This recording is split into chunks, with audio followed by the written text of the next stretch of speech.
नमस्कार, स्वागत है आपका यूपी तक में। मैं हूं आपके साथ आशीष सिंह। उत्तर प्रदेश लॉ कमीशन ने जनसंख्या नियंत्रण कानून से जुड़ी जो अपनी रिपोर्ट है वो राज्य सरकार को सौंप दी है। साथ ही साथ आपको ये भी बता दें कि लॉ कमीशन ने जनसंख्या नियंत्रण कानून की जो ड्राफ्ट बनाई है वो भी योगी सरकार को सौंप दी है और बताया जा रहा है कि जो विधानसभा सत्र शुरू होने वाले हैं उसमें बीजेपी इस बिल को पेश कर सकती है। बिल के फाइनल ड्राफ्ट में कमीशन ने 2 से ज्यादा बच्चों के माता पिता को स्थानीय निकाय चुनाव लड़ने से रोकने समेत कई सुविधाओं से वंचित रखने की सिफारिश की है। साथ ही वन चाइल्ड पॉलिसी को प्रोत्साहन देने पर भी खास जोर डाला है। तो आइए जानते हैं कि आखिर लॉ कमीशन ने किन किन बातों की सिफारिश की है। लॉ कमीशन ने सिफारिश की है कि प्रदेश में बढ़ती आबादी को नियंत्रित करने के लिए और उसे स्थिर करने के लिए कानून बनाना चाहिए।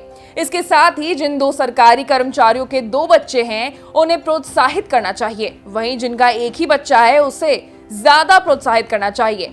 आम जनता को भी प्रोत्साहित करना चाहिए। इसके अलावा जिनके 2 से ज्यादा बच्चे हैं उन्हें कई सुविधाओं से वंचित कर देना चाहिए। ऐसे लोगों को राज्य की स्वास्थ्य योजना से वंचित कर दिया जा सकता है। साथ ही राशन कार्ड में 4 सदस्यों के नाम की लिस्ट तय कर देनी चाहिए। उसे राज्य सरकार की ओर से सब्सिडी भी नहीं मिलना चाहिए। 2 से ज्यादा बच्चों के पैदा करने वालों के स्थानीय निकाय चुनाव लड़ने पर रोक लगा देनी चाहिए। इसके साथ ही जिनके 2 से ज्यादा बच्चे होंगे उनके यूपी में सरकारी नौकरी में अप्लाई करने पर रोक लगा देनी चाहिए। और अगर कोई नौकरी में रहते हुए 2 से ज्यादा बच्चे पैदा करता है तो उसका प्रमोशन भी रोक देना चाहिए। अब जाहिर सी बात है कि कुछ परिस्थितियां ऐसी भी आएंगी जिस वक्त ये 2 चाइल्ड पॉलिसी काम नहीं आएंगी। तो चलिए जानते हैं कि कौन कौन सी परिस्थिति में ये पॉलिसी काम नहीं करेगी। अगर एक बच्चा होने के बाद अगली बार जुड़वा बच्चे पैदा होते हैं तो उसे 2 चाइल्ड पॉलिसी का उल्लंघन नहीं माना जाना चाहिए। साथ ही अगर किसी व्यक्ति का 1 या दोनों बच्चे विकलांग हैं तो उसे तीसरा बच्चा गोद लेने की इजाजत होनी चाहिए। अगर किसी व्यक्ति का 1 या दोनों बच्चे विकलांग हैं तो उसे तीसरा बच्चा पैदा करने की इजाजत भी होनी चाहिए।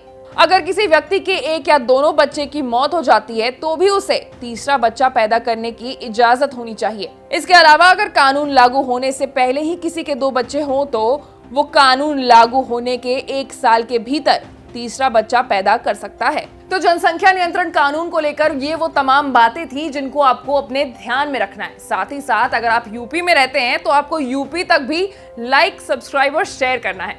नमस्कार।